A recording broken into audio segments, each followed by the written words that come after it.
તો આપ સૌનું હું ડૉક્ટર ચિંતન શાહ સ્વાગત કરું છું ગુજરાતી મીડિયમના 11મા ધોરણના બાયોલોજીના પહેલા લેક્ચરમાં. સૌથી પહેલાં તો તમને બધાને મારે કોંગ્રેચ્યુલેશન કહેવું પડે કે તમને લોકોને કેટલા બધાએ કીધું કે બાયોલોજીમાં આઈ બનશે, બહુ મહેનત કરવી પડશે, એન્જિનિયરિંગમાં તરત એન્જિનિયર બની જવાશે, તેમ છતાં તમે લોકો અહીં સુધી આવ્યા એ બદલ હું તમને લોકોને અભિનંદન આપું છું. કારણ કે તમને લોકોને ખબર છે કે તમને ગમે છે આ સબ્જેક્ટ એટલે તમે અહીં સુધી આવ્યા છો. તમને ઘણા બધાએ સમજાવ્યું કે આવો સાહસ ના કરાય, આવું ડેરિંગ ના કરાય, પણ તમારે એટલું જ કરવાનું હતું કે આ પહેલા લેક્ચરમાં ખાલી આવવાનું હતું. બાકીનું બધું જવાબદારી મારી પોતાની છે.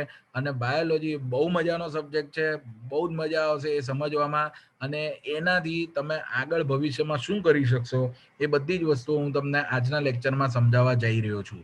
બરોબર છે? તો હું ખરેખર આ ઉંમરે તમારે આ ડિસિઝન લેવું, બરાબર છે, કે બાયોલોજી લેવું કે નહીં, બરાબર છે, એ બહુ મોટું ડિસિઝન છે. અને ન માત્ર તમે પણ તમારા મમ્મી પપ્પા પણ અભિનંદનને લાયક છે કે એ લોકોએ તમને આ રિસ્ક લેવા દીધું. કારણ કે લોકોને એવું લાગે છે કે રિસ્ક લીધું, બરોબર છે, પણ ખરેખરમાં રિસ્ક નથી. અને ઘણી વખત મમ્મી પપ્પા બી 2-4 વખત તમને પૂછતા હોય છે કે ખરેખર બાયોલોજી લેવું છે ને, ખરેખર ને તું વિચાર કરી લેજે હો હજુ, અને આમ 3-4 વખત આપણને ઢંઢોળીને પૂછતા હોય છે, અને આપણે દરેક વખતે હા પાડી હોય. એ બહુ ગજબની ફિલિંગ છે, અને મને સખત ગમ્યું, બરોબર છે. એટલા માટે હું તમને લોકોને કોંગ્રેચ્યુલેશન્સ કહું છું. અને આ ઉંમરે આટલું ડેડિકેશન હોવું અને આટલી દ્રઢ નિશ્ચય શક્તિ હોવી ને, એ બહુ અગત્યની બાબત છે. ઓકે, તો ચાલો આજનો આપણો લેક્ચર છે બાયોલોજી એ શું છે, અને બાયોલોજી લીધા પછી તમે ફ્યુચરમાં કેવી રીતના નોકરી, જોબ, તમારો વ્યવસાય અથવા તો બિઝનેસ કરી શકશો, બરાબર છે, અને તમે તમારું કુટુંબ કેવી રીતે ચલાવી શકશો, કેવી લાઈફસ્ટાઈલ આપી શકશો, એના વિશેનો આ આખો લેક્ચર હું અત્યારે લઈ રહ્યો છું, બરોબર છે. અને એ પછી હું તમને એ પણ સમજાવીશ કે 11મા અને 12મા ધોરણના સિલેબસમાં શું છે, બરોબર છે. Okay, ready? તો જો તમે બધા રેડી હોવ તો રેડીનો આર ચેટબોક્સમાં લખી કાઢો. આર ફોર રેડી, એટલે હું ચાલુ કરી દઉં લેક્ચર. ઓકે, 2 જણાએ લખ્યું છે, 6 માંથી 2 જણાએ લખ્યું, 4 જણાએ લખ્યું, 5 જણાએ લખ્યું, 6 જણાએ લખ્યું. ઓકે, ચાલો તો આપણે વેરી ગુડ. જોરદાર. સૌથી પહેલા આપણે તમને ભણવાનું છે કે બાયોલોજી એ શું છે. અહીંયા આગળ મેં મારા અક્ષરમાં બધું લખેલું છે. તો તમારા લોકોએ બહુ ટેન્શન ના કરું, ક્યાંય બી ના સમજ પડે તો બોલી દેવું બિંદાસ. મને ખબર છે મારા અક્ષર એક્સ્ટ્રાઓર્ડિનરી નથી, બરોબર છે. જ્યારે કંઈ ના સમજ પડે ત્યારે મને ચોખ્ખું કહી દેવું, બરોબર છે. તો ખરેખરમાં જુઓ, બાયોલોજી શબ્દ જે છે એ રિયલમાં તો 2 વસ્તુ ભેગી થઈને બને છે. એક છે બાયોસ અને બીજું છે લોગસ.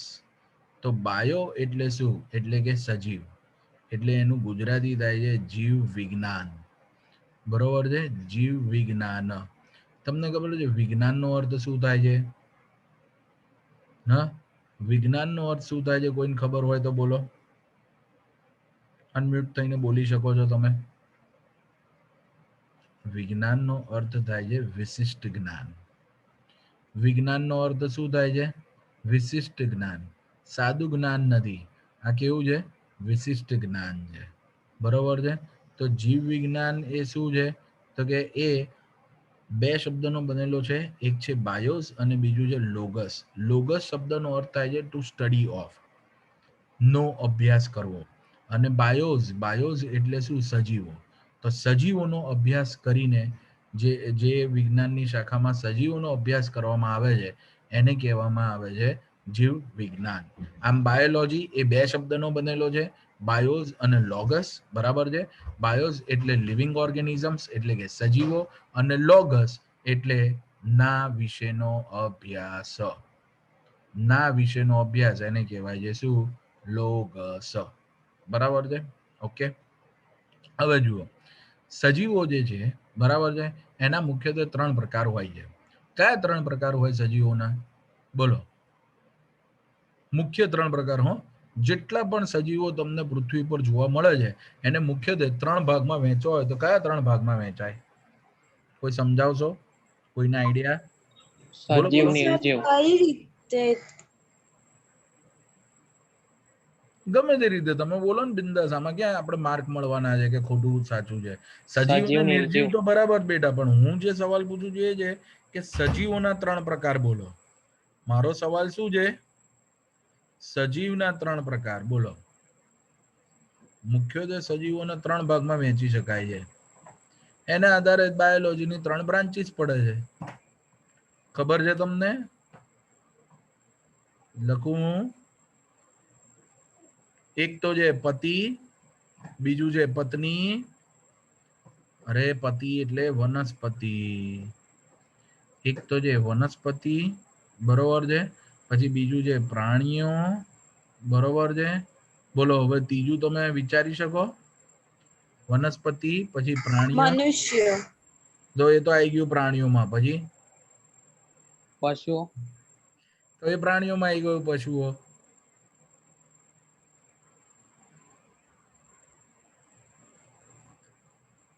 ઓકે, સારું, ચલો આપણે કંઈક બીજું બી આમાં ઉમેરીએ. ચાલો, તો જેની અંદર માત્ર ને માત્ર વનસ્પતિ વિશે ભણવામાં આવે છે એને કહેવામાં આવે છે વનસ્પતિ શાસ્ત્ર. શું કહેવામાં આવે છે? વનસ્પતિ શાસ્ત્ર. અને એને ઇંગ્લિશમાં કહેવાય છે બોટની. શું કહેવાય છે એને ઇંગ્લિશમાં? બોટની. એવી રીતે જે પ્રાણી વિશે ભણવાનું હોય છે એને કહેવાય છે પ્રાણી શાસ્ત્ર. બરોબર છે? પ્રાણી શાસ્ત્રને ઇંગ્લિશમાં કહેવાય છે ઝૂલોજી.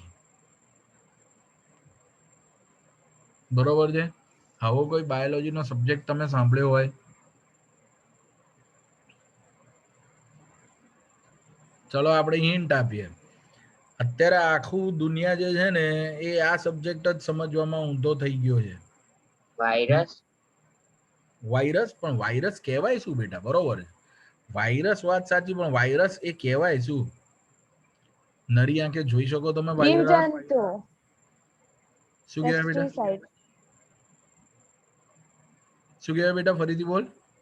જીવજંતુ, જીવ અને જંતુ, તો જંતુઓ એટલે તો આ માખી મચ્છર એ બધા થયા. જીવાણુઓ, વેરી ગુડ. તો જીવાણુ એટલે શું ખબર છે? બેક્ટેરિયા આપણે જે કહીએ ને બેક્ટેરિયા, એનું એક્ઝેક્ટ ગુજરાતી જીવાણુઓ છે.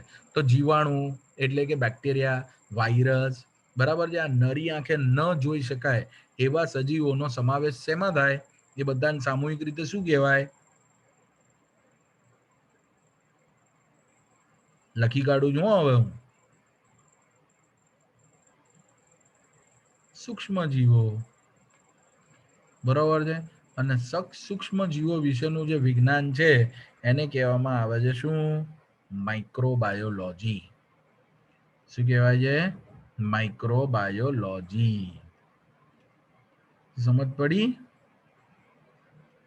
અને માઇક્રોબાયોલોજીમાં સૂક્ષ્મ જીવોમાં ઘણા બધા વિભાગ પડે કે ભાઈ બેક્ટેરિયા વિશે ભણવાનું આવે, વાયરસ વિશે ભણવાનું આવે, ફૂગ વિશે ભણવાનું આવે, બરોબર છે? તો એ બધા જુદા જુદા પ્રકારો પછીથી પડી શકે છે. પરફેક્ટ છે? ક્લિયર છે? તો જુઓ, સજીવો કયા કયા? તો કે વનસ્પતિ, પ્રાણીઓ અને સૂક્ષ્મ જીવો, આ 3 ભાગમાં વહેંચી શકાય. વનસ્પતિઓ વિશે જેમાં ભણવામાં આવે એને કહેવાય વનસ્પતિ શાસ્ત્ર, એને ઇંગ્લિશમાં કહેવાય બોટની. પ્રાણીઓ વિશે જેમાં ભણવામાં આવે એને કહેવાય પ્રાણીશાસ્ત્ર, એને ઇંગ્લિશમાં કહેવાય છે ઝૂલોજી. અને સૂક્ષ્મજીવો વિશે જેમાં ભણવામાં આવે છે એને સૂક્ષ્મજીવ શાસ્ત્ર કહેવાય છે, અને એને ઇંગ્લિશમાં કહેવાય છે માઇક્રોબાયોલોજી. ક્લિયર? તો નવું શીખવાનું શરૂ થઈ ગયું. ક્લિયર ને? ઓકે. અને સારું, હવે કેવું છે કે મને જ્યારે એવું લાગશે ને કે આ બહુ જ અગત્યની વસ્તુ છે ત્યારે હું તમને કહીશ કે બેટા લખો. બરાબર છે? બાકી તમારે તમારી રીતે છે ને થોડાક એક્ટિવ રહેવાનું, અને એવું લાગે કે આ લખવા જેવું છે તો લખી કાઢવાનું જાતે. બરોબર છે? Okay, clear? ચાલો, હવે સ્ટડી ઓફ લિવિંગ ઓર્ગેનિઝમ એટલે શું થયું? સજીવો વિશેનો અભ્યાસ જે છે એને બાયોલોજી કહેવામાં આવે છે. તો સજીવો વિશેના અભ્યાસને બાયોલોજી કહેવામાં આવે છે. બરાબર છે? હવે શું છે એનો સ્કોપ? સ્કોપ એટલે શું? કે તમે બાયોલોજી ભણ્યા તો તમે ભવિષ્યમાં શું બની શકો? બરાબર છે? હવે આના અંદર હું તમને ડિટેલમાં સમજાવવાનો ટ્રાય કરીશ. બરાબર છે? અને હું તમને વચ્ચે પૂછીશ કે બોલો ડિટેલ જોઈએ છે, તો આપણે વધારે ડિટેલમાં બી જઈશું. ઓકે, ચાલો. પહેલું છે એમબીબીએસ. એમબીબીએસ એટલે શું? મિયા બીબી બચ્ચો કે સાથ. મિયા બીબી બચ્ચો કે સાથ. એવું નથી તો શું છે? તો કે બેચલર ઓફ મેડિસિન. એટલે શું? જે દવા આપે. દાખલા તરીકે તમે મને પૂછો કે સાહેબ તમે શું ભણ્યા છો, તો હું કહું છું કે હું ડોક્ટર છું, પણ ડોક્ટર કઈ રીતના બન્યો? તો મેં શું કર્યું? બીએસસી કર્યું, એટલે બેચલર ઓફ સાયન્સ. પછી એમાં માસ્ટર ડિગ્રી મેળવી, એને કહેવાય માસ્ટર ઓફ સાયન્સ. પછી મેં બીએડ કર્યું, બીએડ એટલે બેચલર ઓફ એજ્યુકેશન. પછી મેં એમાં માસ્ટર કર્યું, એને કહેવાય માસ્ટર ઓફ એજ્યુકેશન. પછી મેં એમબીએ કર્યું, એ પાંચમું. અને છેલ્લું મેં કર્યું પીએચડી. એટલે પીએચડી કર્યું એટલે મારા નામની આગળ ડોક્ટર લગાવી શકાય.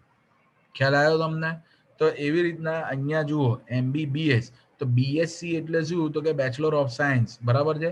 એવી રીતે બેચલર ઓફ મેડિસિન અને bachelor of surgery, bachelor of medicine અને બેચલર ઓફ સર્જરી, બરાબર છે. એ ડિગ્રી કહેવાય એમબીબીએસ, બરાબર છે. એટલે બેચલર ઓફ મેડિસિન ને બેચલર ઓફ સર્જરી આશરે 5.5 વર્ષનો કોર્સ હોય અને એમાં 1 વર્ષની ઇન્ટર્નશીપ હોય. ઇન્ટર્નશીપ હોય એટલે શું હોય? તો કે તમારે ડોક્ટર બની ગયા પછી 1 વર્ષ ફરજિયાત પ્રેક્ટિસ કરવી પડે, જ્યાં તમને પ્રેક્ટિકલી જોવા મળે કે કેવી રીતે જે સિનિયર ડોક્ટર છે એ જે પેશન્ટ છે એમની જોડે વાતચીત કરે છે, અને એ લોકોને જે તકલીફ પડે છે એના ઉપરથી કઈ રીતે જજમેન્ટ લે છે કે કયો રોગ થયો છે, બરાબર છે. ઓકે, એને તમારે પ્રેક્ટિસથી શીખવા પડે છે, બરાબર છે. એટલે તમે સમજો કે 5.5 વર્ષ આ ભણવાનું થયું, થિયરી અને પ્રેક્ટિકલ બધું આવે, અને છેલ્લું 1 વર્ષ જે છે એની અંદર તો માત્ર અને માત્ર શું આવશે? તમારે પેશન્ટ્સ જોવાના આવશે, અને પછી ધીમે ધીમે તમને પણ પેશન્ટ જોવા આપશે, બરાબર છે. પછી આવે છે એમડી. એમડી એટલે શું? Doctorate of medicine. તમે સમજો અહીંયા બેચલર હતું, હવે બેચલરની ઉપર શું આવે? તો કે પહેલા માસ્ટર્સ આવે. ઓકે, તો માસ્ટર ઓફ સર્જરી એટલે એમએસ થયું.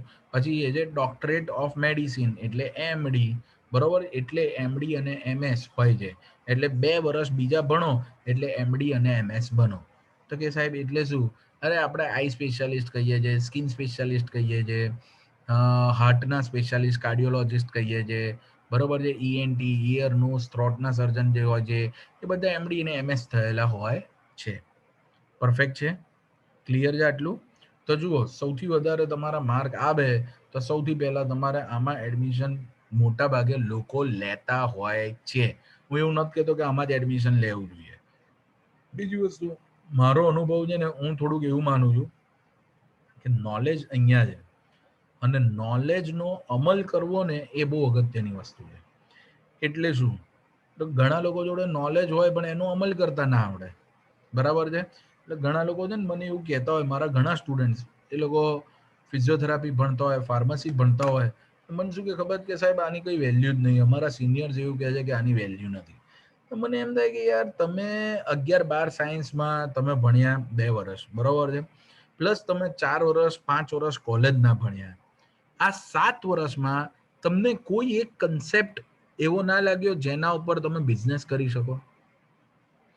આ 7 વર્ષમાં તમે કોઈ એક કન્સેપ્ટમાં માસ્ટરી ના મેળવી શક્યા કે જેના ઉપર તમારી માસ્ટરી જોરદાર હોય અને જેથી તમે કોઈ વ્યવસાય કરી શકો, એના ઉપરથી તમે કોઈ સરસ જોબ શોધી શકો?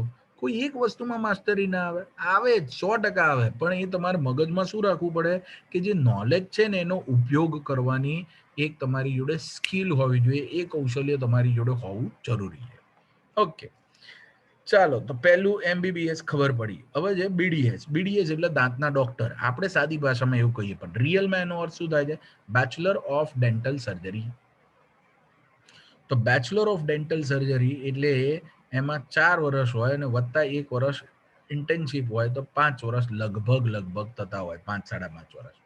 અને પછી એના માસ્ટર તમે થાવ તો થાય છે એમડીએસ. એમડીએસ એટલે master of dental surgery. Master of dental surgery, બરાબર છે.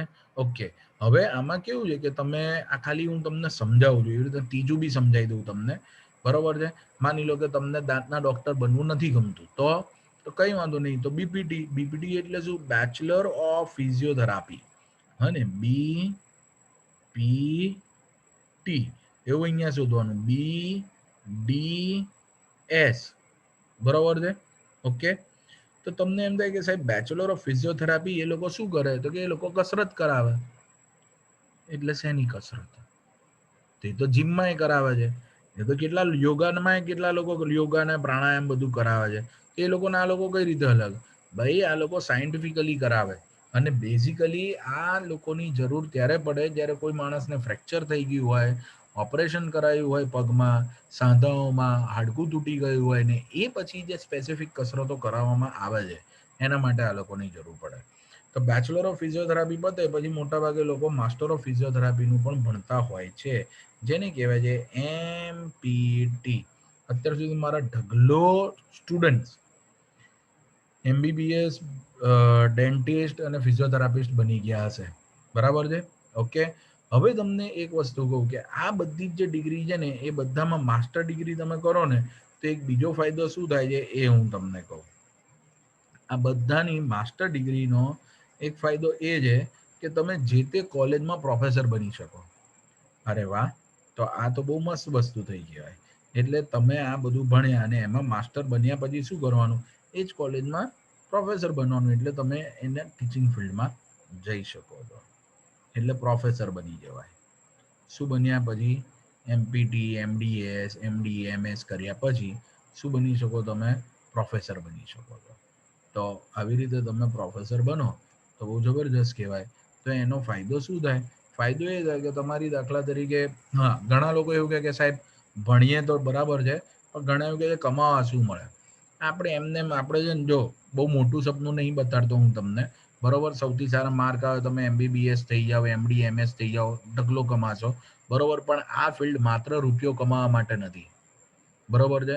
તમારે અહીંયા લોકોના આશીર્વાદ બી કમાવાના છે, લોકોની શુભેચ્છાઓ બી કમાવાની છે, બરોબર છે? અને અડધી રાતે તમે માણસ થઈ અને માણસના કામમાં આવી શકો છો ને એનાથી મોટો કોઈ સુપર પાવર નથી.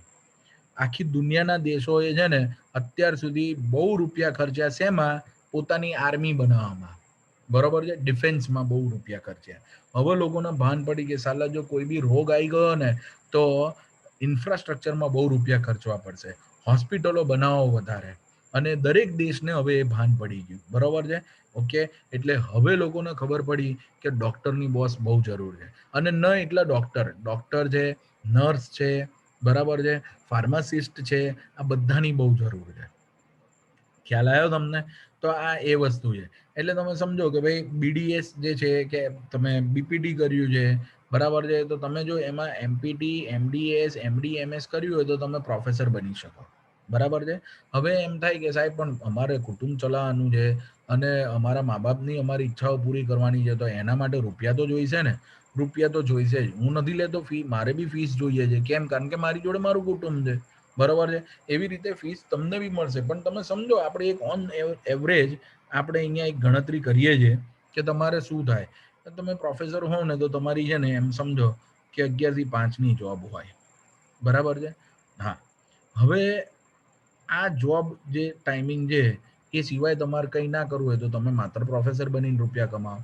અચ્છા, બીજી વસ્તુ, ઘણી દીકરીઓ અમને પૂછતી હોય છે, ઘણા દીકરીઓના મા બાપ અમને પૂછતા હોય છે કે સાહેબ દીકરીઓ માટે બાયોલોજી કેવું? હું તો કહું સૌથી સારું. દીકરીઓ અને દીકરાઓ બધા માટે સારું. પણ દીકરીઓ માટે એક સારી વસ્તુ એ છે કે એને પાર્ટ ટાઈમ જોબ કરવી હોય, બરોબર છે? તો પણ આ સારું છે. કઈ રીતે? હું તમને સમજાવું. પહેલા આપણે એક જનરલ માહિતી લઈએ. તમારામાંથી કોઈને ખબર છે કે ફિઝિયોથેરાપી ઘરે કસરત કરાવવા આવે ફિઝિયોથેરાપિસ્ટ તો એ એક સિટિંગના કેટલા રૂપિયા લે? તમને કોઈને આઈડિયા છે બેટા? 1000 થી 2. ઓકે. બહુ મોંઘા તમે બોલાયા છે, પણ આપણે એમ સમજો કે બહુ અનુભવી અને બહુ એક્સપર્ટ હોય તો આટલા રૂપિયા બી લેતા હોય જ લોકો, બરાબર છે? પણ એક સિટિંગના દીકરાએ 1000 કીધા. હું એમાં હા બોલો બોલો બેટા બોલો. સર મારે મારા ભાભી પણ આ જ કામ કરે છે. એક સિંહ એ કેટલા રૂપિયા લે છે? 500. 500, હે ને? ચલો હું એમાં ડિસ્કાઉન્ટ કરીને 400 મૂકું છું, હા બરોબર છે? ઓકે, ચાલો. તો 400 રૂપિયા આપણે ગણીએ. હવે એમ સમજો કે તમે સવારના 10 વાગ્યાથી સાંજના 6 વાગ્યા સુધી કામ કર્યું, તો 8 કલાક તો કામ કરશો ને? હા, એક સિટિંગના કેટલા 400 રૂપિયા. હવે સિટિંગ કેટલી મિનિટનું હોય? 40 મિનિટનું. 40 મિનિટમાં પેશન્ટ જ થાકી જાય. તમે વિચાર કરો, જેણે પોતે ઓપરેશન કરાયું હોય એને તમે 30 થી 40 મિનિટ કસરત કરાવો એટલે સિટિંગ પતી ગયું. બીજી 20 થી 30 મિનિટમાં તમે બીજા પેશન્ટના ત્યાં જતા રહો. એટલે એમ સમજો ને કે તમે 1 કલાકના 400 રૂપિયા કમાવો છો મિનિમમ. ઓછામાં ઓછી વાત કરું છું.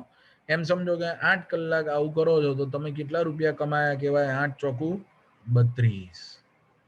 તો 3200 રૂપિયા રોજના તમે કમાવો છો એવું થયું. બરાબર છે? ગુણ્યા કેટલા દિવસનો મહિનો? 30. તો કેટલા રૂપિયા કમાવા મળ્યા જરાક જુઓ તો એમ. 3 મીંડા આ રીતે થયા, 3 દુ 6 અને 3 તરી 9. 96,000 રૂપિયા દર મહિને તમે કમાઈ શકો.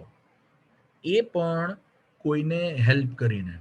તમે સમજો, હું તો બહુ સ્પષ્ટપણે એવું માનું છું કે જે લોકો એમ કહે છે ને કે સુપર પાવર, સુપર હ્યુમન, આવું બધું કહેતા હોય છે ને, તો કે ભાઈ પેલા આયરમેન છે, સ્પાઈડરમેન છે, આ બધા જે છે ને એ તો કાલ્પનિક કેરેક્ટર છે. પણ ડોક્ટર જે છે ને એ સાચું કેરેક્ટર છે, એ વાસ્તવિક કેરેક્ટર છે. અને એ લોકો ખરેખર માણસ થઈને માણસનો જીવ બચાવી શકે છે. એટલો સુપ્રીમ પાવર એમની જોડે કુદરતે આપેલો છે. એટલે એનાથી ઉપર સીધા ભગવાન છે, બીજું કોઈ નથી. બરોબર? અને તમે વિચાર કરો કે જ્યારે તમારી જોડે આટલો સુપ્રીમ પાવર હોય, બરોબર, તો એનાથી વિશેષ તમને શું જોઈએ? અને આપણે લોકોને સાજા કરીને રૂપિયા લેવાના છે. બરોબર છે? તો એ પણ બહુ અગત્યનું છે. એટલે તમે સમજો કે 96,000 રૂપિયા તમને એક મંથમાં કમાવા મળે. હું તો એમ કહું છું કે 6,000 રૂપિયા તમારા પેટ્રોલના તમે બાદ કરી કાઢો તો પણ તમને 90,000 રૂપિયા કમાવા મળે છે એક મહિનાના. તો કેવા કહેવાય? સુપર. અચ્છા, દીકરીઓ માટે સારું એવું હું કહેતો હોઉં છું એનું કારણ એ છે કે ઘણી વખત એમ સમજો કે કોઈએ આવું કરવું છે, સવારના 9 થી 11 પોતે ઓપીડી ખોલી. ઓપીડી એટલે પેશન્ટ જોવે એ. અને સાંજના 5 થી 7 એ ખોલ્યું. બરોબર છે? ઓકે. તો કે સવારના 2 કલાક ને સાંજના 2 કલાક એટલે 4 કલાક થયા. 4 કલાકના મિનિમમ જો ફિઝિયોથેરાપિસ્ટ હોય તો એ 800,000 રૂપિયા કમાઈ લે. તો જે દાંતના ડોક્ટર અને આ જે એમબીબીએસ ને એમડીએમએસ હોય તો વધારે જ રૂપિયા કમાય. બરોબર છે?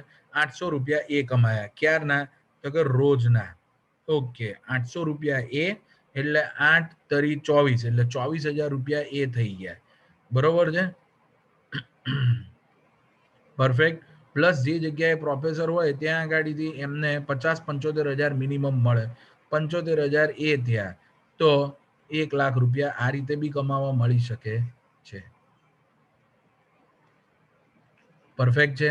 અચ્છા, દીકરીઓ માટે સારું છે. દીકરીઓ માટે સારું એ, દાખલા તરીકે માની લો કે એમણે ઘર સંસાર સંભાળવો છે ભવિષ્યમાં. તો શું છે, સવારના 9 થી 11 એ કસરત કરાવે કે ઓપીડીમાં ને એમાં જાય. 11 થી 5 એ પોતાનું કુટુંબ સંભાળે અને સાંજે 5 થી 7 ફરી પોતાનું વ્યવસાય સંભાળી શકે છે.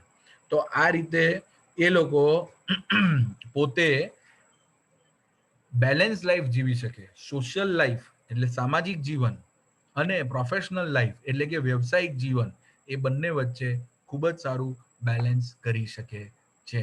બરાબર છે? તો ઘણી વખત દીકરીઓના મા બાપ કહેતા હોય છે, હવે આની સામે તમે એન્જિનિયર જુઓ તો એન્જિનિયરમાં સીધી 8-10 કલાકની નોકરી જ હોય.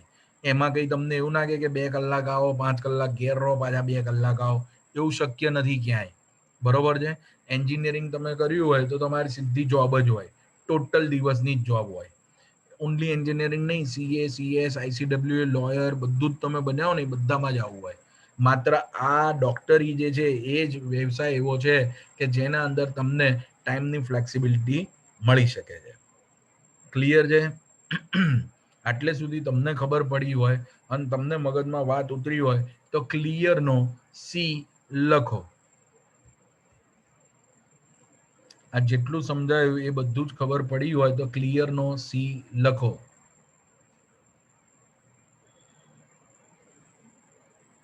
3 જણા, 4 જણાએ લખ્યો, 5 જણાએ લખ્યું ક્લિયર નો સી. પછી લખો 6 જણાએ લખ્યું. ઓકે, બરાબર છે. ચાલો હવે આ બધું જે મેં આજુબાજુ લખ્યું ને એ ડિલીટ કરી દઉં છું. ચોખ્ખાઈ રહેવી જોઈએ. સરસ. હવે હું તમને સમજાવવા જઈ રહ્યો છું બીફાર્મ એટલે શું. બરોબર છે. ફાર્મસીમાં બેચલર કર્યું હોય એટલે બેચલર ઓફ ફાર્મસી જે છે એને બીફાર્મ કહેવામાં આવે છે. બેચલર ઓફ ફાર્મસીને શું કહેવામાં આવે છે? બીફાર્મ કહેવામાં આવે છે. બરાબર છે.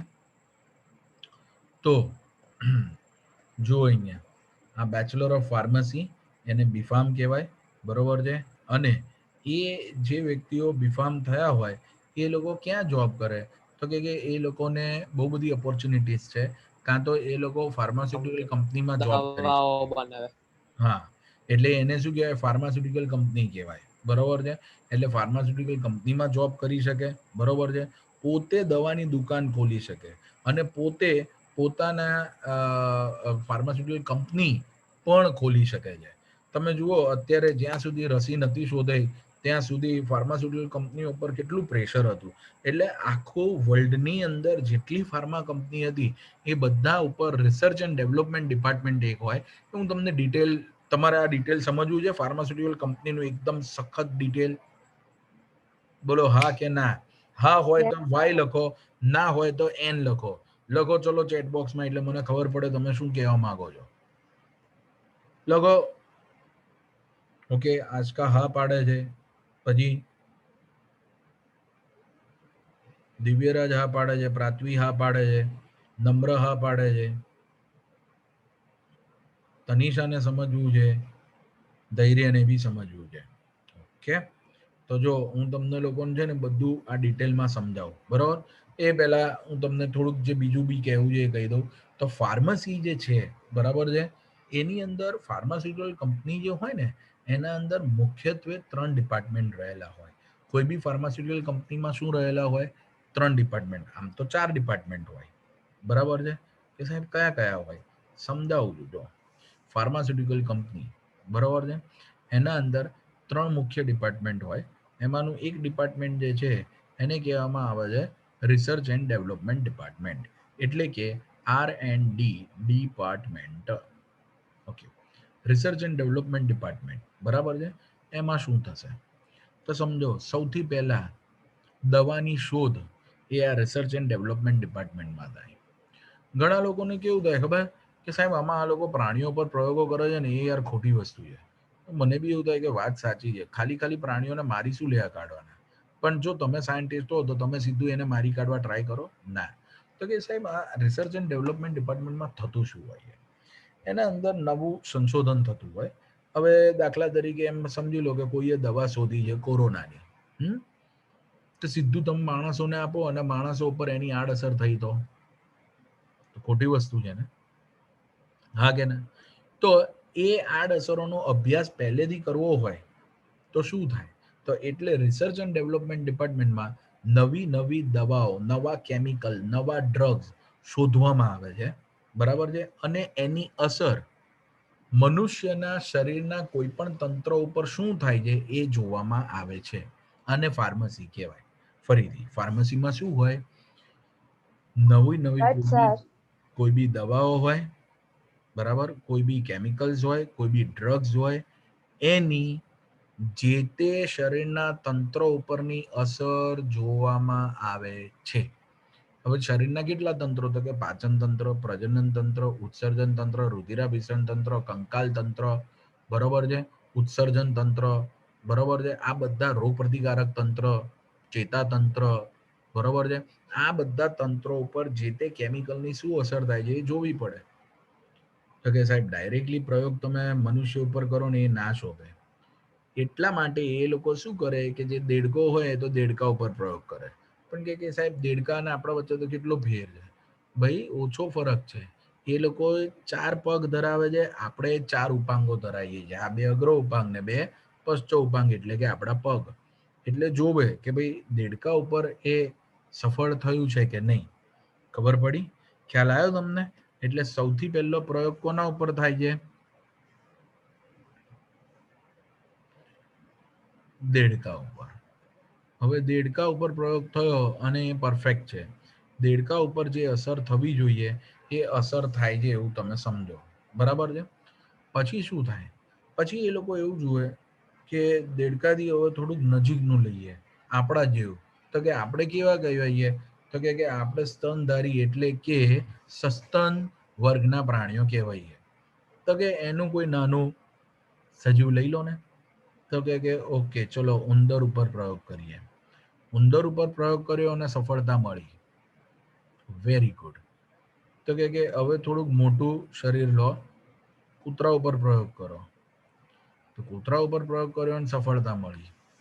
તો કે પરફેક્ટ છે કે ચલો એટલે વ્યવસ્થિત કામ કરી રહ્યું છે આ કેમિકલ. બરોબર છે?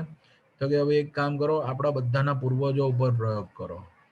એટલે વાંદરા ઉપર પ્રયોગ કર્યો અને પછી વાંદરા ઉપર પ્રયોગ સફળ થાય એ પછી એક પ્રાયોગિક માનવ એટલે એક માણસ હોય એના ઉપર પ્રયોગ થાય. એના ઉપર પ્રયોગ થાય એ પછી રિસર્ચ એન્ડ ડેવલપમેન્ટ ડિપાર્ટમેન્ટ આ જેટલા પ્રયોગ કર્યા હોય ને એ બધા પ્રયોગના ઓબ્ઝર્વેશન એટલે કે અવલોકન અને એના પ્રૂફ કાગળિયા બધું કોને મોકલે? ફૂડ એન્ડ ડ્રગ્સ ડિપાર્ટમેન્ટને મોકલે. આ આપણું ગવર્મેન્ટનું ડિપાર્ટમેન્ટ હોય, એને આ લોકો આ મોકલે. આ મોકલે ને એટલે ફૂડ એન્ડ ડ્રગ્સ ડિપાર્ટમેન્ટને ખબર પડે કે આ લોકોએ પ્રયોગો આટલા કર્યા છે, આ બધામાં આવા આવા ફાયદા થયા છે. એનો મતલબ 100% આ કેમિકલ અહીંયા આગળ આ રીતે કામમાં આવે છે અને આટલું સારી રીતે એ પોતાની અસર દર્શાવે છે. પછી ફૂડ એન્ડ ડ્રગ્સ ડિપાર્ટમેન્ટ આ લોકોને સર્ટિફિકેટ આપે કે ઓકે તમે જે શોધ કરી છે બરોબર છે, તમે આની દવાનું પ્રોડક્શન ચાલુ કરો. એટલે સૌથી પહેલો સ્ટેપ આ લોકોએ કર્યો. બરોબર છે? પછી પ્રોડક્શન ડિપાર્ટમેન્ટ આવે. એ શું કરે? એ દવાનું ઉત્પાદન કરે. શું કરે? દવાનું ઉત્પાદન. હવે સમજજો હો, દવાનું ઉત્પાદન ગમે તેમ નથી થતું. કોઈ દિવસ તમે દવાનું ખોખું મલમ કોઈનું બી ખોખું જોયું હોય ને તો એની પાછળ છે ને ફોર્મ્યુલા લખ્યો હોય છે. એ formula food and drugs department વાળાએ શું કર્યો હોય? એને સેન્શન કર્યો હોય કે ભાઈ આ ફોર્મ્યુલા બરોબર છે. બરોબર છે? ફોર્મ્યુલા શબ્દ જોયો છે ક્યારેય તમે? કોઈ બી દવા ઉઠાઈ લો તમે આજુબાજુમાંથી, કોઈ બી ટ્યુબ ઉઠાઈ લો તો એના અંદર આવી રીતની વસ્તુ લખેલી હોય છે જેને કહેવાય છે ફોર્મ્યુલા. શું કહે છે જેને? ફોર્મ્યુલા. જુઓ મારા હાથમાં એક દવા છે. એક મિનિટ હું આ સ્ટોપ કરીને તમને બતાવું. મારા હાથમાં એક દવાનું ખોખું છે. દેખાયું તમને? GAOUT. બરોબર છે? સરસ. હવે આ જે દવાનું ખોખું છે ને એની બેક સાઈડે કંઈક લખ્યું છે. શું લખ્યું છે? Composition and Ayurvedic medicine. બરોબર છે? તો કમ્પોઝિશનમાં શું લખ્યું છે? ફોર્મ્યુલા જે હોય એમાં બી આવું જ લખ્યું હોય. કમ્પોઝિશન એટલે એની અંદર કયા ઘટક તત્વો રહેલા છે એવી વાત છે. તો એના અંદર લખેલું છે ગળો સત્વ. પછી એનું વૈજ્ઞાનિક નામ લખ્યું છે ટીનોસ્પોરા કોર્ડિફોલિયા. પછી શલકી, શુદ્ધ ગુગળ, પછી જે માંજિસ્તા ઘન, પછી જે ત્રિફળા, રસાયણ ચૂર્ણ, મોટી પિસ્તી, અજમો, ભાવના દ્રવ્ય, અરનાળ મૂળક્વથ. બરોબર છે? અને ગુંદર બીજે કોનું? બાવળનું. તો કે આ બધું જ જે લખ્યું છે બરોબર છે એ શું થયું? ફોર્મ્યુલા. આ આયુર્વેદિક દવા છે. ખ્યાલ આવ્યો તમને? હા. એવી જો કોઈ એલોપેથિક દવા હોય તો એના અંદર બી ફોર્મ્યુલા લખેલો હોય છે. બરોબર છે? ડોઝેજ ફોર્મ્યુલા બધું જ લખ્યું હોય છે. એના અંદર લખ્યું હોય કે આ ઘટક દ્રવ્ય 0.005% મિલીગ્રામ છે. એવું બધું લખેલું હોય છે. કેટલાય જોયું છે એવું? જો અહીંયા લખ્યું છે દરેક જે આ છે ને ગ્લુકોઝેમાઇન સલ્ફેટ છે, પોટેશિયમ ક્લોરાઇડ છે, એવું લખેલું છે. બરોબર, એટલે દરેક દવાની પાછળ આવું લખેલું હોય છે. કેટલા જણ માને છે કે હા સાહેબ આવું અમે જોયેલું છે અને આવું લખેલું હોય છે, અમે વાંચેલું છે. જેને વાંચ્યું હોય, જોયું હોય એ લોકો વાય લખો. બરોબર છે, બાકી ના લખવાની જરૂર નથી. એટલે મને ખબર પડે કે કેટલાય આવું વાંચેલું છે ને જોયેલું છે. ઓકે, ધૈર્ય વાંચેલું છે અને જોયેલું છે. ઓહો, 5 જણાએ લખ્યું, વાહ ભાઈ વાહ. બરોબર છે. તો એ જે ડિપાર્ટમેન્ટ છે કે જેણે આ કામ કર્યું એની આપણે વાત કરીએ તો એ કયું ડિપાર્ટમેન્ટ હતું? Research and development department. એટલે સૌથી પહેલા મેં એનામાં એ લખ્યો છે. બરોબર છે, એટલે સૌથી પહેલા એ લોકોએ ફોર્મ્યુલા લાયા અને એ લોકોનું જે ફોર્મ્યુલા છે, બરાબર છે, એ મુજબ પ્રોડક્શન કરવાની પરવાનગી મળી. એટલે પછી પ્રોડક્શન ડિપાર્ટમેન્ટે ઉત્પાદન ચાલુ કર્યું. બરાબર, હવે એમ સમજો કે પ્રોડક્શન ડિપાર્ટમેન્ટે ઉત્પાદન તો ચાલુ કરી કાઢ્યું દવાનું, દવા ધમધમાઈને બનાવી દીધી, એને પછી માર્કેટમાં વેચી કાઢી, માર્કેટમાં ધમાધમ જતી રહી. અને પછી એવું આવ્યું કે યાર આ ઉત્પાદન જે કર્યું ને એમાં જે ફોર્મ્યુલા કીધેલો ને એ મુજબ ઘટક દ્રવ્યો નથી નાખ્યા, તો લોકો મરવા માંડે અથવા તો એની અસર ઓછી થાય કાં તો આડઅસર વધારે થાય. તો કે ના ચાલે યાર, તો આની ખાતરી લેવી પડે કે જે કીધેલા એ જ દ્રવ્યો છે કે નહીં. એના માટે એનું રાસાયણિક પૃથ્થકરણ કરવું પડે. સૌથી પહેલા formula research and development department વાળા શોધે છે. બરોબર છે, ખ્યાલ આવ્યો તમને? રિસર્ચ એન્ડ ડેવલપમેન્ટ ડિપાર્ટમેન્ટ વાળા ફોર્મ્યુલા શોધી કાઢે, પછી એ ફોર્મ્યુલા મુજબ ઉત્પાદન થશે અને એ પછી એની ગુણવત્તાની ચકાસણી કરવામાં આવે છે. એટલે એની ક્વોલિટી કેવી છે? એ ક્વોલિટી એટલે શું? આપણે ગુજરાતીમાં કહીએ ગુણવત્તા. એ ગુણવત્તાની ચકાસણી કરાય છે. એશ્યોરન્સ એટલે ગુણવત્તાની ખાતરી આપવામાં આવે છે. બરોબર છે.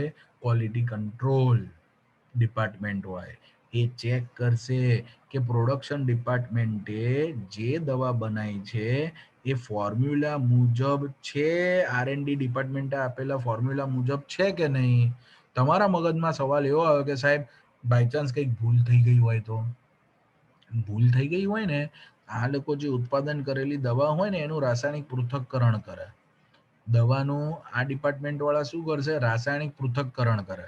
અને એ રાસાયણિક પૃથ્થકરણ કરીને ખબર પડે કે ભાઈ આ જે બનેલી દવા છે ને એ ખરેખરમાં આપણે જે પ્રમાણે આપણને લાયસન્સ મળ્યું છે એ ફોર્મ્યુલા મુજબ છે નહીં.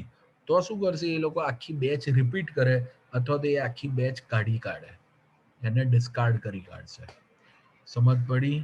ઓકે, આ એવું થતું હોય. યાર આ તો જબર કર્યું કે, તો લોસ ના જાય? લોસ ના જાય ભાઈ, લોસ જાય તો ભલે જાય. આમાં તમે સમજો આ માર્કેટમાં જતી રહી ને આ દવા, જેનું રાસાયણિક પૃથ્થકરણ કર્યું, ખબર પડી કે આ બોગસ દવા છે, હે, તો પતી ગયું, એટલે આખી કંપનીનું લાયસન્સ જતું રહે. ઓકે, તો આ 3 ડિપાર્ટમેન્ટ વિશે ખબર પડી. Research and development department, production department, quality control department અથવા તો ક્વોલિટી એશ્યોરન્સ ડિપાર્ટમેન્ટ. હજુ એક ડિપાર્ટમેન્ટ બાકી રહ્યું, બોલો કયું ડિપાર્ટમેન્ટ? ખબર તમને લોકોને?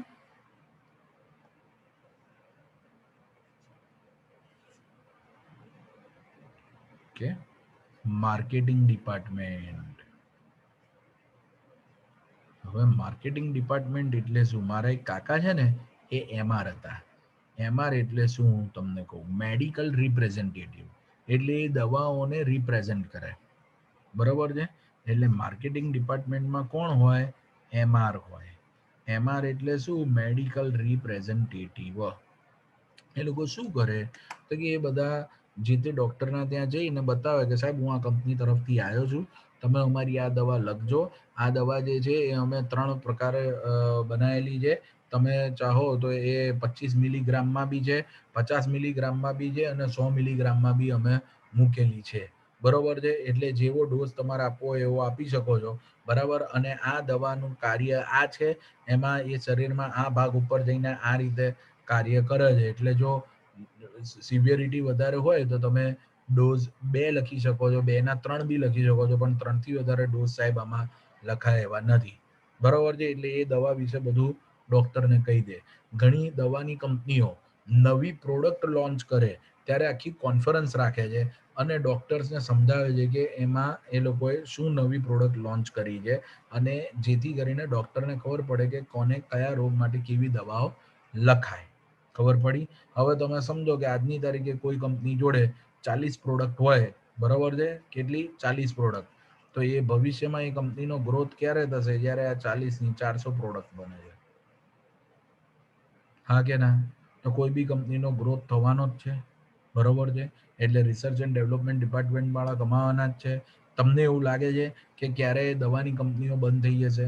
શક્ય જ નહીં, કારણ કે લોકોને દવા ખાવી જ પડશે. લોકો માંદા પડે છે, લોકો માંદા પડવાના બંધ થશે એવું શક્ય જ નથી. એટલે આ જે છે ને દવા અને દવાને લગતી આખું જેટલું બી ચક્ર છે ને એ ક્યારેય બંધ નહીં થાય. એમાં ક્યારેય મંદી નહીં આવે, મંદી ન આવે. તમે સમજી લો, આજે સમજો કે મારી મમ્મીને આઈફોન જોઈએ છે 50,000 રૂપિયાનો, બરોબર છે, અને એનું મોતિયાનું ઓપરેશન થાય છે, તો હું એવું જોવા જાઉં કે ક્યાં છે સસ્તો ડોક્ટર? હું શું જોઉં? સારામાં સારો ડોક્ટર જેનું નામ સારામાં સારું હોય ને એ જ જોવાનું, બરોબર છે. હા, અને એ ડોક્ટરને ત્યાં હું ઓપરેશન કરાવું. હા કે ના? કદાચ આઈફોન ના હોય તો ચાલે, સાદો ફોન ચાલે છે. હા કે ના? એટલે જ્યારે માણસને રૂપિયા ખર્ચવાના આવશે ને ત્યારે બાયોલોજી ગ્રુપમાં એ રૂપિયા પહેલા રૂપિયા ખર્ચશે, અને મેથ્સ ગ્રુપમાં એટલે કે ટેકનોલોજીમાં એ પછી રૂપિયા ખર્ચશે. તમે સમજી લો, બાયોલોજી ગ્રુપ જે છે ને એ માણસની જીવન જરૂરિયાતની તમામ સેવાઓ અને ઉત્પાદન સાથે સંકળાયેલ છે. જ્યારે મેથ્સ ગ્રુપ જે છે એ માણસનું જીવન લક્ઝુરિયસ બનાવવા માટે બનેલ છે. આજે વેબકેમમાં હું જોઈને તમારો લેક્ચર લઈ રહ્યો છું, તો એ વેબકેમ કોઈ ટેકનોલોજી વાળા જ બનાવ્યું હશે. પણ એમ સમજો કે આ વેબકેમ હું લાવ્યો છું 30,000 રૂપિયાનો, બરાબર છે. એ વખતે મારે રૂપિયાની જરૂર હોય ને મારે કોઈનો ઈલાજ કરો ને તો હું ઘરના વ્યક્તિનો પહેલા ઈલાજ કરું. લેક્ચર પછી હું મોબાઈલથી લઉં, હું લેપટોપથી ના લઉં. સમજ પડી તમને?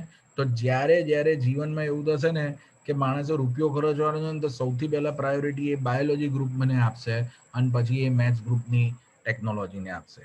કેટલા જણને તમને હું કહું છું એ સાચું લાગે છે? જેને સાચું લાગે છે એ એસ લખે. જેટલાને સાચું લાગે છે એ એસ લખો, એસ. ચાલો, તો હું આ બધું ડિલીટ કરી દઉં છું, બરાબર છે. માર્કેટિંગ ડિપાર્ટમેન્ટ સુદ્ધાનું મેં તમને કહી દીધું. ઓકે, બહુ સરસ. 4 જણાને હું જે કહું છું એ સાચું લાગે છે.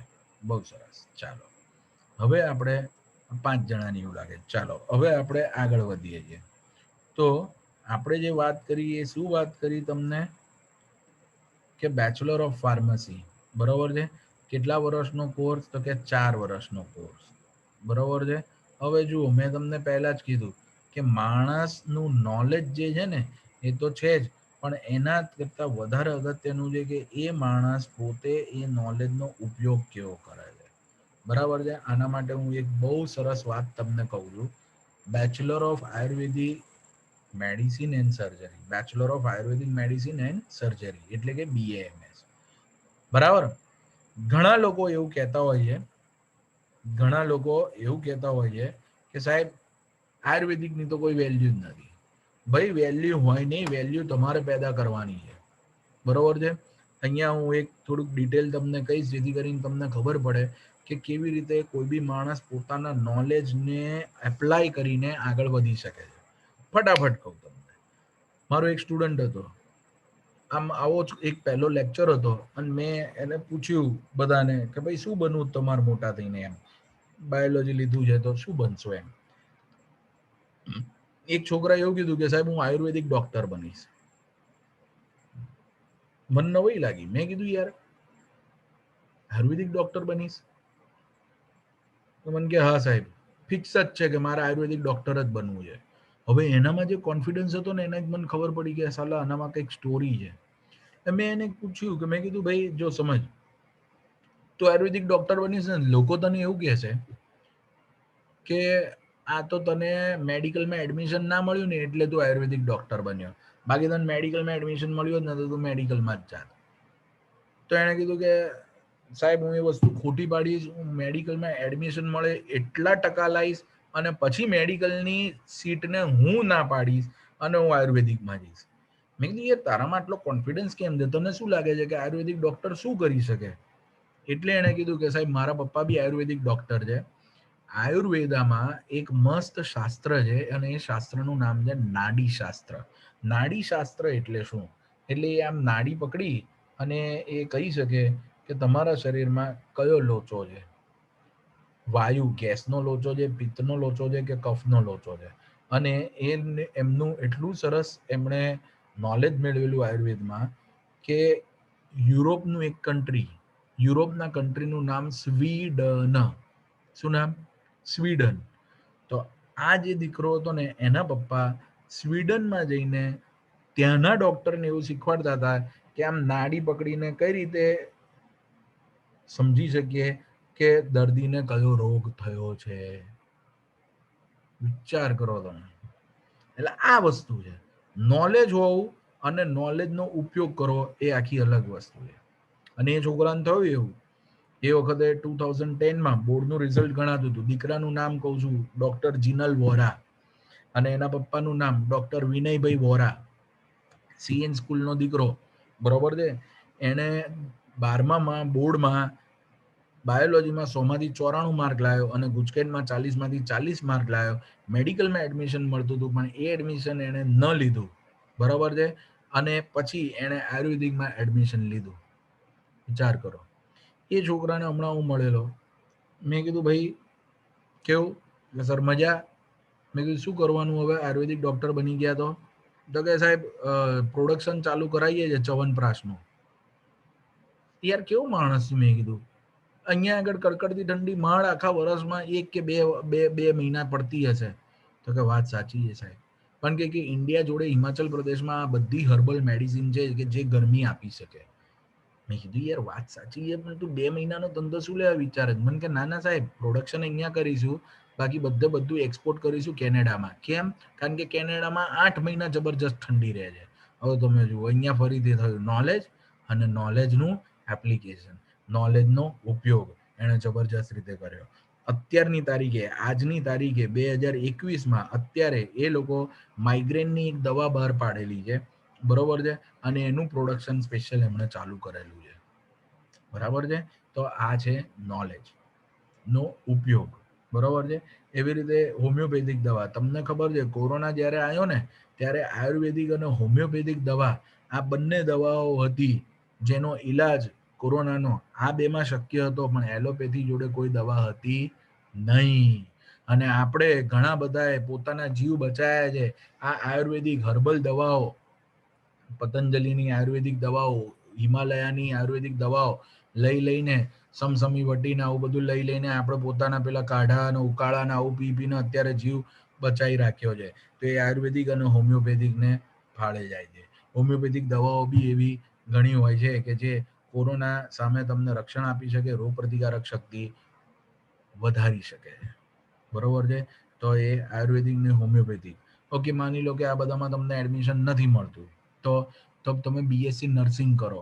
બીએસસી નર્સિંગ છે ને એ બહુ જ સારું છે. અહીંયા આગળ બી બહુ સારું રહેશે. નર્સિંગ વાળાને સખત ગવર્મેન્ટ જોબ બી મળશે, કારણ કે હવે ઢગલો નવી હોસ્પિટલ બનશે, ઢગલો ગવર્મેન્ટ હોસ્પિટલ બનશે, સમજી લેજો, બરોબર છે. જે પણ શાસનમાં આવશે ને, ચાહે ભાજપ હોય, કોંગ્રેસ હોય, XYZ હોય, બધાને એટલી ખબર પડી ગઈ છે કે આવા રોગો સામે ઝઝુમવા માટે આપણી જોડે એરિયા વાઇઝ ઓછામાં ઓછી 2 થી 3 ગવર્મેન્ટ હોસ્પિટલ હોવી જરૂરી છે. અત્યાર સુધી દુનિયાએ રૂપિયો શેમાં ખર્ચ્યો? માત્ર અને માત્ર આ લડાઈઓ ને આ તે ને આ શસ્ત્ર બનાયા ને ન્યુક્લિયર બોમ્બ ફોડ્યા ને એટમ બોમ્બ ફોડ્યા ને એનું પરીક્ષણ કર્યું ને એ બધું કર્યું. અચાનક માનવ જાતને કુદરતે ઢંઢોળી છે કે સલાહ એકબીજાને મારવામાં રૂપિયા વાપરો છો ને એના કરતા સારું જીવન આપવામાં રૂપિયા નાખો, બરોબર. એટલે બીએસસી નર્સિંગ એક સારું છે. ઘણા લોકો એવા હોય છે કે સાહેબ મને પ્રાણીઓ પ્રત્યે ખૂબ પ્રેમ, તો એ લોકોએ વેટરનરી ડોક્ટર બનવું જોઈએ. જો એ લોકો વેટરનરી સાયન્સ બને, વેટરનરી સાયન્સ લે તો ઘણા કહે કે સાહેબ ઢોરના ડોક્ટર, હા ઢોરના ડોક્ટર જે કમાય છે ને માણસના ડોક્ટર કરતા વધારે કમાય છે સાહેબ, હોતું હશે. ચાલો તમને આનું એક ઉદાહરણ જોઈતું હોય તો ડિટેલમાં સમજાવું એવું તમે ઈચ્છતા હો તો ઉદાહરણનો ઉ લખો, યુ લખો, યુ ઉદાહરણનો યુ લખો, યુ, તો હું એનું ઉદાહરણ સમજાવું, નહીતર તો હું આગળ વધું ફટાફટ. ઓકે, જોઈએ લોકોનું. સરસ. મારી એક સ્ટુડન્ટ હતી, એના પપ્પા વેટરનરી ડોક્ટર હતા. એડમિશન માટે આવ્યા ત્યારે એમણે મને કીધેલું કે સાહેબ અમારા લાયક કંઈ બી કામ હોય ને તો કેવું. મેં કીધું ના, મારા જોડે કોઈ પેટ એનિમલ નથી, બરોબર છે. એટલે મેં એમને પૂછ્યું, મેં કીધું પણ તમને મારે સમજવું તમારે ક્યાં ક્યાં છે. તેમણે કીધું આપણું છે ને બોપલમાં એક છે અને સેટેલાઇટમાં એક દવાખાનું છે, અને આપણી બોપલમાં એક ડોગ હોસ્ટેલ બી છે. હે, ડોગ હોસ્ટેલ? મેં કીધું મને થોડુંક અજુગતું લાગ્યું. ડોગ હોસ્ટેલને શું કરવાની? મને કૂતરા પ્રત્યે ખૂબ પ્રેમ, મેં કૂતરું પાળ્યું છે, તો હું ડોગ હોસ્ટેલમાં શું લેવા મૂકવા જાઉં? એટલે મેં એમને પૂછી લીધું કે સાહેબ મને બુદ્ધિ નહીં દોડતી કે આ ડોગ હોસ્ટેલનું કાર્ય શું, શા માટે ડોગ હોસ્ટેલમાં લોકો કૂતરાને મૂકે? એમણે મને બહુ જબરજસ્ત સમજાવ્યું. મને કે સાહેબ અમે જે કામ કરીએ છીએ ને એમાં અતથી ઈતિ, એ ટુ ઝેડ રૂપિયા જ રૂપિયા. હવે પહેલી વાર મને કોઈ આવું વ્યક્તિ મળેલું, હા, કે જેમણે એવું કીધું કે હું જે કામ કરું છું ને એમાં રૂપિયા જ રૂપિયા છે એમ. એટલે મેં કીધું એવું કેવી રીતે, જરાક મને સમજાવો. એમણે જે સમજાવ્યું એ હું તમને ઉદાહરણથી અહીંયા આગળ સમજાવી રહ્યો છું. એમણે મને એવું કીધું કે સાહેબ સૌથી પહેલા એક સમજો કે કૂતરા જે છે, બરોબર છે, એની સંકર જાત બનાવવામાં આવે, એટલે સંકર જાત, સંકરણ એટલે તમે સમજો કે કૂતરો અને કૂતરી, સારામાં સારી જાતના કૂતરા અને કૂતરી વચ્ચે સંકરણ કરાવાય, બરોબર છે.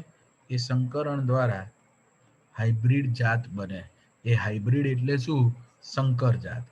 હો, એટલે છે ને હાઇબ્રિડ, HY, હાઇબ્રિડ જાત નું કુરકુરિયું બને. હવે આ જે કુરકુરિયું બન્યું ને, કુરકુરિયું,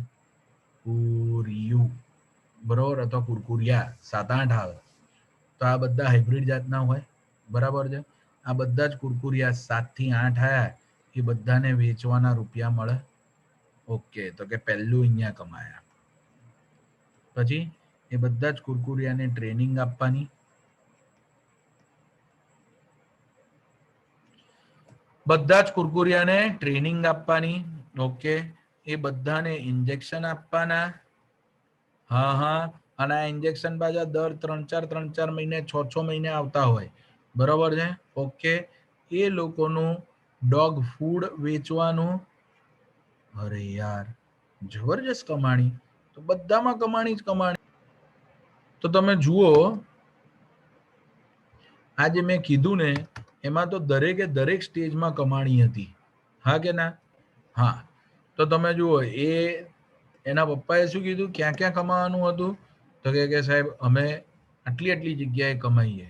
એક તો સંકરણ કરીને કુરકુરિયા જે વેચવાના હોય એ, બરોબર છે, વેચાય એમાં. પછી એની ટ્રેનિંગમાં, બરોબર છે, એટલે એની ટ્રેનિંગ જે હોય એના અંદર બી કમાવા મળે.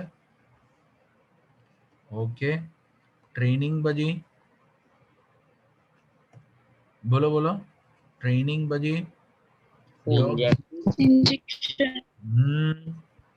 ઇન્જેક્શન, પછી હવે એમણે મને શું કીધું ખબર હે સાહેબ, આ બધામાં છે ને એટલી કમાણી નથી, સૌથી વધારે કમાણી ડોગ હોસ્ટેલમાં છે. એટલે હું ચમક્યો. મેં કીધું સાહેબ મને માફ કરો, મારે તો બુદ્ધિ બહારનું છે કે કૂતરા પાળવાનો શોખ મને હોય તો હું હોસ્ટેલમાં શું લેવા મૂકવા જાઉં? બોલો, વાત સાચી છે કે નહીં? તમારામાં જેટલાને ખબર પડે કે હા મારી વાત સાચી છે, એટલા જણ એસ, સાચાનો એસ લખે. ક્યાં સાહેબ, વાત સાચી છે યાર. કૂતરા પાળવાનો શોખ હોય તો ડોગ હોસ્ટેલમાં થોડો હું મારા કૂતરાને મૂકવા જાઉં. મારા જોડે રાખું, જીવની જેમ હાચવતો હોઉં. ખબર તમને? હા કે ના? બરોબર છે. હવે એમણે બહુ મસ્ત વસ્તુ કીધી પણ કે સાહેબ અઠવાડિયા માટે તમે ગોવા ફરવા ગયા, 15 દાડા કેરલા ફરવા ગયા, લોકો 10-10 15 દાડા ફોરેન ટૂર કરે છે, ત્યારે કૂતરાને લઈને ફરાય? ઓહ, તો એમણે મને એવું કીધું, એ જ્યારે બેઠેલા ને ત્યારે એમણે એવું કીધેલું કે સાહેબ આજની તારીખ હું તમારી સામે બેઠો છું ને, 2 વર્ષ સુધીના, કેટલા 2 વર્ષ સુધીના દિવાળી વેકેશન અને સમર વેકેશન મારે બુક છે, કૂતરાઓના બુકિંગ થઈ ગયા છે. દિવાળી વેકેશન 2 વર્ષ સુધીના સમર વેકેશન અને દિવાળી વેકેશનના મારે બુકિંગ થઈ ગયા છે. ઓહો, એટલે 2 વર્ષ સુધી તો એમની જોડે જગ્યા જ નથી, એવું થયું. હા, નોર્મલ જગ્યા નોર્મલ ડેઝમાં થઈ જાય. તમે કીધું ચલો દિવાળી વેકેશન ને સમર વેકેશન સિવાય ક્યારે આમાં કમાવા મળે? એ સાહેબ થાય ને એ જ જગ્યાએ અમે આ બધાની ટ્રેનિંગ કરતા હોઈએ ને. મેં કીધું યાર આ તો ગજબ છે. પછી મને બીજું બધું તો નોલેજ હતું પાછું. આ તો મેં તમને કીધું હે, સમજો. બાકી કેવું છે કે ભાઈ પશુપાલન એ પણ એક મોટો વ્યવસાય છે. આપણો દેશ રહ્યો ખેતી પ્રધાન દેશ. ખેતી પ્રધાન દેશમાં ખેડૂતો જે કરે એ કૃષિ વિદ્યા થઈ, બરાબર છે. એની જોડે પશુપાલન બી ચાલતું હોય, એટલે પશુપાલનમાં બી પાછું કમાવા મળે. એ પશુપાલનમાં બી ઘણા કમાઈ શકે. પ્લસ એવું બી હોય છે કે ગવર્મેન્ટ જોબ પણ બહુ ઇઝીલી આ પશુ ચિકિત્સકોને મળી શકતી હોય છે. પ્લસ આ અમૂલ ડેરીવાળા છે, એવી મોટી ડેરીવાળા જે છે ને એ ગામે ગામ અમુક પશુ ચિકિત્સકોને મોકલે છે. કોઈ ગાય ઓછું દૂધ આપતી હોય, ભેંસ ઓછું દૂધ આપતી હોય, પ્લસ સંકર જાત બનાવવામાં જે કમાવા મળે, રિસર્ચમાં જે કમાવા મળે, એ બધું તો છે જ છે. ઓહો, આખો ડેરી સાયન્સ કરીને એક આખો સબ્જેક્ટ છે ભાઈ, એમાંય બીએસસી લોકો કરતા હોય છે. તો બોલો ગજબ કમાવાનું છે કે નહીં? તો કમાવાનું તો બધે છે. આપણે બુદ્ધિ દોડવાની છે કે આપણે આપણું જે નોલેજ છે એનો ઉપયોગ ક્યાં કરવો છે, બરોબર. આ ઉપરાંત તમે સમજો બીએસસી કરો એટલે bachelor of science, master of science, MPhil કરો, પીએચડી કરો, ફિલોસોફી ઇન ડોક્ટરેટ. પીએચડી એટલે શું? Doctorate in philosophy. એમફિલ એટલે માસ્ટર ઓફ ફિલોસોફી, એમએસસી એટલે માસ્ટર ઓફ સાયન્સ, બીએસસી એટલે બેચલર ઓફ સાયન્સ. આ બધું બીએસસી એમએસસી તમારે કરવું હોય ને તો એના માટે આટલા બધા સબ્જેક્ટ છે. Biotechnology, biochemistry, microbiology, cell biology. હવે આ બાયોટેકનોલોજી ખબર, બાયોકેમિસ્ટ્રી એટલે જૈવ રસાયણ શાસ્ત્ર, બરોબર છે. એટલે જે પણ હું બોલું છું ને કે ભાઈ દવાઓમાં જે દ્રવ્યોનો ઉપયોગ થતો હોય ને એ જૈવ રસાયણ શાસ્ત્રો હોય. પછી માઇક્રોબાયોલોજી એટલે સૂક્ષ્મજીવ વિજ્ઞાન, સેલ બાયોલોજી એટલે કોષ વિશે ભણવાનું, ઝૂલોજી એટલે પ્રાણીશાસ્ત્ર, બોટની એટલે વનસ્પતિ શાસ્ત્ર, એગ્રીકલ્ચર એટલે બીએસસી વિથ એગ્રીકલ્ચર એટલે કૃષિ વિદ્યા, બાયોમેડિકલ ટેકનોલોજી એટલે આ જેટલા બી લેબ ટેકનિશિયન છે, જે લોકો બ્લડનું પરીક્ષણ કરે છે, બરોબર છે. આ જે ટેસ્ટ કરે એનું પરીક્ષણ જે કરતા હોય એ બધા જે છે એ બે બાયોમેડિકલ ટેકનોલોજીના હોય. લાઈફ સાયન્સીસ, જેની અંદર તમે સમજો જે વ્યક્તિને રિસર્ચમાં જવું છે ને, જે વ્યક્તિને રિસર્ચમાં જવું છે ને એના માટે આ બહુ જ સારું ફિલ્ડ છે. અને જેને શેમાં જવું છે, રિસર્ચમાં જવું છે, એના માટે આ લાઈફ સાયન્સ બહુ સારું ફિલ્ડ છે. પછી એન્વાયરમેન્ટ સાયન્સ, પ્રદૂષણનું જેમાં ભણવાનું આવે, ડેરી સાયન્સ, જીનેટિક્સ, આ બધા સબ્જેક્ટ છે. અને બધા જ સબ્જેક્ટ વાળા ઢગલો કમાશે. ઘણા એમ કહે કે સાહેબ બોટની લઈને શું કરવાનું, વનસ્પતિ શાસ્ત્ર શીખીએ તો શું ફાયદો, એગ્રીકલ્ચરનો શું ફાયદો? બહુ ફાયદો. આ હિમાલયા વાળા બધા જ હર્બલ પ્રોડક્ટ ઉપર કામ ચાલે છે. હર્બલ પ્રોડક્ટ ઢગલો વેચાય છે. એ પ્રોડક્ટ્સ બનાવે છે કોણ? એ ઉગાડાય છે ક્યાં? એ બોટની ને એગ્રીકલ્ચર વાળાને ખબર હોય કઈ રીતે ઉગાડાય. એક છોકરાએ મને એવું પૂછેલું કે સાહેબ એ સિવાય કોઈ યુઝ હોય તો કહો, આટલો ઓછો યુઝ થોડો ચાલે. મેં કીધું યાર એ તો ક્રિએટ કરવાની વસ્તુ છે. હું તમને એક ઉદાહરણ હજુ આપું. જો તમારે હજુ એક ઉદાહરણ સમજવું હોય તો ઉદાહરણનો યુ લખો એટલે હું આગળ કહું. ઓકે, નથી સમજવું. ઓકે, એક જ જણને સમજવું છે, 2 જણને સમજવું છે, 3 જણને સમજવું છે, 4 જણને સમજવું છે, એટલે 66.66% સમજવું છે એવું તો મારે કેવું પડશે. હવે અત્યારે કેવું છે કે બહાર કશે જવાતું નહીં, બરોબર છે. હે હવે તમે સમજો, ખબર છે ઘણા લોકો ટેરેસ ગાર્ડન બનાવે છે, ગેલેરીમાં ગાર્ડન બનાવે છે, નેચરલ ગાર્ડન હો, પેલી કાર્પેટ પાથરે નહીં. તો યાર તમે એમ સમજો બીએસસી એગ્રીકલ્ચર કર્યું છે, બોટની કરેલું છે, વનસ્પતિ શાસ્ત્ર, બરોબર છે, હોર્ટિકલ્ચર બાગાયત, બરોબર. તો સરસ ટેરેસ ગાર્ડન કેવી રીતે બનાવાય? Landscape gardening. લેન્ડસ્કેપ ગાર્ડનિંગ એટલે સારામાં સારા રિસોર્ટ છે અત્યારે, કેટલા બધા ફાર્મ હાઉસ થઈ ગયા, વીકેન્ડ હોમ બની ગયા અમદાવાદની નજીક, એ બધાનું લેન્ડસ્કેપ ગાર્ડનિંગ કોઈને ને કોઈએ તો કર્યું હશે ને, તો એ લોકો આ જ હોય. તમે છાપામાં એડવર્ટાઇઝમેન્ટ આપો નાની ખાલી કે ટેરેસ ગાર્ડનિંગ તમારા ટેરેસમાં કે બાલ્કનીમાં કરવા માટે ફોન નંબર અને સાઈડમાં લખવાનું ફ્રી વિઝિટ. તો કે ફ્રી વિઝિટ, હવે ફોન આવે એટલે તમારે કહેવાનું કે કયું એડ્રેસ છે, એડ્રેસ કે ઓકે અમે તમારે ત્યાં આવીને માપી જઈશું, સ્ક્વેર ફીટ બધું જ તમને કહી દઈશું કે તમારે આટલા સ્ક્વેર ફીટ થાય છે, આટલા છે, બરોબર છે. અમારી વિઝિટ જે છે ને એ ફ્રી વિઝિટ છે. જો તમે એ ટેરેસ ગાર્ડન બનાવવા અમને આપો તો. સમજ પડી? ફ્રી વિઝિટ છે. જો એ ટેરેસ ગાર્ડન તમે અમને બનાવવા આપો તો અમે જે આ વિઝિટ લઈશું એના 500 રૂપિયા થશે અને તમે મને કોન્ટ્રાક્ટ આપશો એટલે એ 500 રૂપિયા તમારા બાદ કરી કાઢવામાં આવશે. લખવાનું ફ્રી વિઝિટ, પણ પછી તમે કમાવો કઈ રીતે? ખરી વાત છે. હવે તમે વિચાર કરો, આવી રીતના 500 રૂપિયાની એક વિઝિટ હોય તો, અને મને એમ છે કે મારે મસ્ત મોટું ટેરેસ છે તો ટેરેસમાં મસ્ત ગાર્ડન કેવી રીતે બનાવાય, તો હું યાર 100% વિચારું. કારણ કે 500 રૂપિયા એટલે શું થયું, એક વખત ડિનર લેવા ક્યાંક બેસી ગયા ને તો 500-700 રૂપિયા તો એમને એમ જતા રહે છે.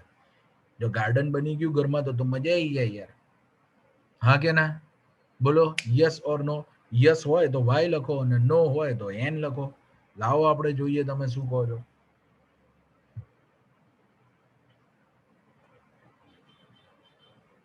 બધાનું યસ છે, વેરી ગુડ. ચાલો એમ સમજો કે પછી બીએસસી પછી બીએડ કરો તો તમે 9મા 10મા ધોરણના ટીચર બની શકો. બીએસસી પછી એમએલટી એટલે માસ્ટર ઓફ લેબ ટેકનિશિયન, તો તમને જોબ મળે પેથોલોજીની લેબમાં. બીએસસી એમએસસી બીએડ કરો 11-12 સાયન્સના ટીચર બની શકો. બીએસસી એમએસસી કરો, ટેટ કરો સ્કૂલ ટીચર બનવા માટે, સ્લેટની એક્ઝામ આપો, સ્ટેટ લેવલ એલિજિબિલિટી ટેસ્ટ અને નેશનલ લેવલે નેશનલ એલિજિબિલિટી ટેસ્ટ, તો તમે પ્રોફેસર બની શકો કોલેજમાં, અથવા તમે પીએચડી કરો. બરાબર છે? હા, તો આ બધું જ શક્ય બની શકે છે. બરોબર. આટલા ફિલ્ડ છે. બોલો આ ઓછા ફિલ્ડ છે? બરાબર. એટલે બાયોલોજી લીધા પછી શું કરી શકાય એ બધું મેં તમને કીધું. અચ્છા, હવે જે હું વાત કરું છું ને એ હું તમને કરાવું છું કે બાયોલોજીનો સિલેબસ જે છે એના વિશે આપણે 10 મિનિટ વાત કરી લઈએ. જુઓ, બાયોલોજીના સિલેબસમાં જે વસ્તુઓ છે ને એ હું તમને કહું છું એ તમારે ખાલી સાંભળવાનું અને સમજવાનું. તમને એવું લાગે કે હા આવો શબ્દ સાંભળેલો છે તો મજા આવી ગઈ, પણ તમારે ભૂતકાળનો કોઈ નેગેટિવ વસ્તુ લઈને નહીં ચાલવી. એટલે ભૂતકાળની નેગેટિવ વસ્તુ એટલે ઘણાને એવું હોય કે સાહેબ 9મા ધોરણમાં પેલું આવતું હતું ને કોષ, પણ નહોતું ગમતું. કોઈ પેલું વનસ્પતિ વર્ગીકરણ તો બહુ જ ગંદુ હતું સાહેબ. પ્રાણી વર્ગીકરણ બી મને નહોતી ખબર પડતી. પણ તમે સમજો 9મામાં તમને જે ભણાવવામાં આવેલું એ વ્યક્તિ બાયોલોજીમાં પીએચડી થયેલા હતા? એ વ્યક્તિ પીએચડી થયેલા હતા? ના. એ સબ્જેક્ટ સ્પેસિફિક ટીચર હતા? અત્યારે તમે જુઓ તમારા બધા ટીચર સબ્જેક્ટ સ્પેસિફિક છે. બાયોલોજીના અલગ, ફિઝિક્સના અલગ, કેમેસ્ટ્રીના અલગ. એવું એ વખતે નહોતું. પ્લસ તમે પાછા અત્યાર કરતા 1.5-2 વર્ષ નાના હતા. તો તમે સમજો, એક તો તમારી ઉંમર 2 વર્ષ વધી એટલે તમારું લોજિક, તમારી બુદ્ધિ વધી. ઓકે. પ્લસ સામે અમે જે ભણાવીએ છીએ એ એવા વ્યક્તિઓ છે કે જેમણે આ સબ્જેક્ટ સાથે જ પોતાનું સમગ્ર ક્વોલિફિકેશન એટલે શૈક્ષણિક લાયકાત મેળવેલ છે. બરોબર છે? એટલે અમે સબ્જેક્ટ સ્પેસિફિક ટીચર છે એટલે તમને મજા આવશે. બરોબર છે? એટલે મનમાં જરાય એવું ના રાખતા કે સાહેબ આ નહોતું આવડતું, હવે કેવી રીતનું થશે. બધી જવાબદારી મારી. બરોબર? તમે મારા ઉપર વિશ્વાસ રાખ્યો છે, તમારા મા બાપે શ્રદ્ધા અને વિશ્વાસ રાખ્યો છે, બધી જવાબદારી મારી. ઓલરેડી તમને ઢગલો લોકોએ રેફરન્સ આપ્યો ત્યારે તમે મારી સામે છો. બરાબર? તો એ લોકો ખાલી તો નહીં જ કીધું હોય ને. હા કે ના? બરોબર છે? એટલે હવે તમે સાંભળો, હું તમને 11th અને 12thનો સિલેબસ જે કહેવા જઈ રહ્યો છું એની અનુક્રમણિકા આપણે થોડીક ચર્ચા કરીએ છીએ. તો જુઓ, ધોરણ 11 ચેપ્ટર નંબર 1 સજીવ વિશ્વ. સજીવ અને નિર્જીવ વચ્ચે શું તફાવત છે, સજીવોના કયા લાક્ષણિકતા છે, નિર્જીવો જે છે એના કયા ગુણધર્મો હોય, બરોબર છે. તો નિર્જીવો વિશે તમારે ફિઝિક્સ કેમેસ્ટ્રીમાં આવે, આપણે તો સજીવ વિશે જ ભણવાનું. સજીવોનું વર્ગીકરણ કરવું પડે. મેં વર્ગીકરણ શીખવાડ્યું તમને? હાસ. તો સજીવોને 3 મુખ્ય ભાગમાં મેં ના વેચ્યા? કયા 3 ભાગમાં વેચ્યા? વનસ્પતિ, પ્રાણીઓ અને સૂક્ષ્મજીવો. તો એ શું છે? સજીવોનું વર્ગીકરણ. એ વર્ગીકરણ કર્યું એનાથી શું ફાયદો થાય? તો કે સમજવામાં સરળતા રહે. કારણ કે વર્ગીકરણ કરીને જે 3 સમૂહો બનાયા એ ત્રણેય સમૂહોમાં અમુક સામ્યતાઓ રહેલી હોય છે. સામ્યતા એટલે સરખાપણું. દાખલા તરીકે આજ પછી હું જ્યારે બી કરું એટલે તમારે દાંત એવું બોલવાનું. ઓકે, ચાલો. દાંત. હા, એમ તમારે આખું બોલવાનું. દાખલા તરીકે, હો ને, એટલે મને ખબર પડે કે કોણ જાગે છે. ઓકે, તો તમે સમજો વર્ગીકરણ કરીએ તો તમે જુઓ વનસ્પતિમાં શું, તો કે બધા જ કોષમાં કોષ દિવાલ હોય જ, રસધાની હોય, હરિતકણ હોય. તો કે વાત સાચી સાહેબ, સામ્યતાઓ છે. પ્રાણી કોષમાં કોષ દિવાલ ના હોય, તારા કેન્દ્ર હોય, રસધાનીઓ ના હોય અથવા તો બહુ ઝીણી ઝીણી હોય. તો કે સાહેબ એવું સૂક્ષ્મજીવોમાં, સૂક્ષ્મજીવો નરી આંખે ના દેખાય, સૂક્ષ્મદર્શક યંત્રથી જ દેખાય. તો કે વાત સાચી. તો વર્ગીકરણ કરો તો ફાયદો થાય કે નહીં થાય? તો ઓકે, વનસ્પતિ સૃષ્ટિ. આની અંદર આપણે તમને મસ્ત શીખવાડીશું કે સૌથી પહેલા જ્યારે ઉચ્ચ વિકાસ થયો ને ત્યારે એકદમ સરળ પ્રકારના સજીવો આવેલા, પછી ધીમે ધીમે જટિલ પ્રકારના સજીવો આવ્યા.